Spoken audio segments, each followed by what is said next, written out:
அவுது பில்லாஹி மினஷ் ஷைத்தானிர் ரஜீம் பிஸ்மில்லாஹிர் ரஹ்மானிர் ரஹீம். அல்லாஹ்வின் அருள் கொண்டு அல் குர்ஆனின் ஒளி உங்கள் இதயங்களை பவளமாக மாற்றட்டும் இன்ஷா அல்லாஹ்.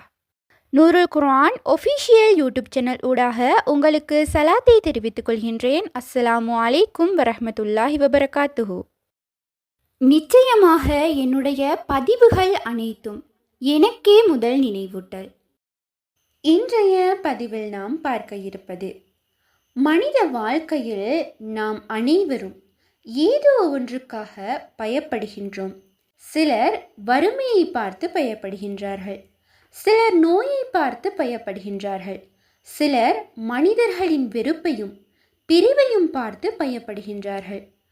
ஆனால் ஒரு முஹ்மீனின் இதயத்தில் இருக்க வேண்டிய மிகப்பெரிய பயம் என்ன தெரியுமா? அது அல்லாஹ்வின் கோபத்தை பெற்றுவிடக்கூடாது என்ற பயம், மறுமையில் நஷ்டமடைந்து விடக்கூடாது என்ற பயம். இன்று நாம் எத்தனை பாவங்களை தெரிந்தும் தெரியாமலும் செய்து கொண்டிருக்கின்றோம். எத்தனை முறை தவறுகளை மீண்டும் மீண்டும் செய்கின்றோம். அதற்காக எத்தனை முறை உண்மையாக அல்லாஹ்விடம் பாதுகாப்பு தேடி இருக்கின்றோம். உங்களின் இதயத்திலும் இந்த கேள்விகள் இருக்கின்றதா? என்னுடைய முடிவு எவ்வாறு இருக்கும்? அல்லாஹ் என்னை மன்னிப்பானா? நான் மறுமையில் பாதுகாப்பு பெறுவேனா? இவ்வாறான பயமும் ஏக்கமும் நம்முடைய இதயத்தில் இருந்தால் இன்ஷா அல்லாஹ் இந்த வீடியோவை முழுமையாக கவனமாக பாருங்கள். ஏனெனில் ஒரு முஹ்மீனின் இதயத்தை வெளிப்பூட்டக்கூடிய, மறுமையை நினைவுபடுத்தக்கூடிய ஒரு அழகான அமலை பற்றித்தான் இன்ஷா அல்லாஹ் இன்றைய பதிவில் நாம் பார்க்க இருக்கின்றோம். இந்த உலகத்தில் மனிதன் தேடிக்கொண்டிருக்கும் மிகப்பெரிய பாதுகாப்பு என்ன? பணமா? புகழா? மனிதர்களின் ஆதரவா? இல்லை, மாறாக அல்லாஹ்வின் பாதுகாப்பு தான் ஒரு மனிதனின் உண்மையான வெற்றி. அதனால்தான் நரக நெருப்பிலிருந்து பாதுகாப்பை கேட்கும் இந்த ஒரு அழகான துவா ஒரு சாதாரண வார்த்தை இல்லை. ஒரு முஹ்மினின் இதயத்தில் இருக்க வேண்டிய பயத்தையும் அல்லாஹ்வின் கருணையின் மீதான நம்பிக்கையையும் வெளிப்படுத்தும் ஒரு ஆழமான துவா. இந்த துவாவை இன்ஷா அல்லாஹ் மனமுருகி ஓதுகின்றவருக்கு மறுமையை நினைக்கும் உணர்வு உருவாகும். பாவங்களை விட்டு விலக வேண்டும் என்ற உணர்வு அதிகரிக்கும். அல்லாஹ்வின் மன்னிப்பை அடைய வேண்டும் என்ற ஏக்கம் அதிகரிக்கும். இன்ஷா அல்லாஹ் தொழுகை, திக்ர், நல்ல அமல்கள் ஆகியவற்றில் ஈடுபாடு அதிகரிக்கும். ஒரு மனிதன் தினமும் இந்த துஆவை ஓத ஆரம்பிக்கும் போது அவன் மெதுவாக தனது வாழ்க்கையை மாற்றத் தொடங்குவான். முன்பு சாதாரணமாக பார்த்த பாவங்கள் கூட அவனுக்கு பயமாக தோன்றும். முன்பு தள்ளி போட்ட தொழுகை கூட அவனுக்கு முக்கியமாக தோன்றும். முன்பு மறந்து போன மறுமை நினைவு அவனுடைய இதயத்தில் உயிர் பெறக்கூடியதாக இருக்கும். இந்த துஆவை நாம் ஓதுவதினால் இம்மையில் மன அமைதி கிடைக்கின்றது. அல்லாஹ்வின் பாதுகாப்பு கிடைக்கும் என்ற நம்பிக்கை அதிகரிக்கின்றது. உள்ளத்தில் தௌபா செய்யும் உணர்வு உருவாகின்றது. அத்தோடு இந்த துஆவை ஓதுவதினால் மறுமையில் கிடைக்கக்கூடிய நன்மைகளாக நரக வேதனையிலிருந்து பாதுகாப்பு பெற வேண்டும் என்ற உண்மையான ஒரு ஏக்கம் உருவாகும். அல்லாஹ்வின் அருளையும் மன்னிப்பையும் நாடும் அடியானாக மனிதன் மாறுவான். சொர்க்கத்தை நோக்கி வாழ வேண்டும் என்ற எண்ணம் ஏற்படும். இவ்வாறான சிறப்புகளையும் நன்மைகளையும் அள்ளித்தரக்கூடிய அந்த அழகான திக்ரை இப்போது நாம் பார்க்கலாம். அல்லாஹும்ம அஜிர்னி மினன்னார், அல்லாஹும்ம அஜிர்னி மினன்னார். இந்த துஆவினுடைய பொருள் என்னவென்றால், யா அல்லாஹ், என்னை நரக நெருப்பிலிருந்து பாதுகாப்பாயாக. எவ்வளவு ஒரு உணர்வு பூர்வமான துஆ என்று பாருங்கள். அதாவது இந்த துஆ மிக சிறியதாக இருந்தாலும் இதனுடைய அர்த்தம் மிகவும் ஆழமானது. அல்லாஹும்ம, ஒரு அடியான் அல்லாஹ்வை நேரடியாக அழைக்கின்றான். அதாவது யா அல்லாஹ், என்று முழு நம்பிக்கையுடன் தனது இறைவனை அழைக்கின்றான். அஜிர்னி, என்னை பாதுகாப்பாயாக, என்னை காப்பாற்றுவாயாக என்று பொருள்படும்.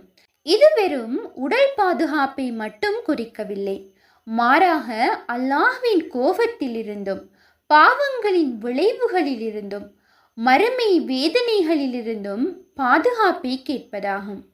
அடுத்ததாக மினன்னார், நரக நெருப்பிலிருந்து என்று பொருள். மறுமையில் மிக கடுமையான வேதனையாக கூறப்பட்ட நரகத்திலிருந்து அல்லாஹ்வின் அருளால் பாதுகாப்பு கேட்கும் மிக உணர்ச்சியான வேண்டுகோள். இந்த துஆவை ஓதும் போது ஒரு முஹ்மீன் தனது பலவீனத்தையும் அல்லாஹ்வின் கருணை மீதான முழு நம்பிக்கையும் உணர்கின்றான். அதனால் இந்த துஆ வெறும் வார்த்தையாக இல்லை, ஒரு அடியான் தனது இறைவனிடம் பாதுகாப்பு கேட்டு அழைக்கும் மனமுருகிய ஒரு துஆ. அடுத்ததாக இந்த துஆவை எத்தனை முறை ஓத வேண்டும், எவ்வாறு ஓத வேண்டும் என்பதை பார்க்கலாம். இந்த அழகான துஆவை ஒருவர் தினமும் ஓதுவதற்கு பழகிக்கொள்ள வேண்டும்.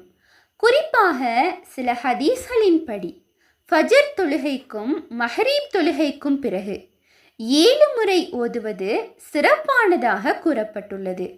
அல்லாஹும்ம அஜிர்னி மினன்னார், அல்லாஹும்ம அஜிர்னி மினன்னார் என்று 7 முறை மனமுருகி ஓதலாம்.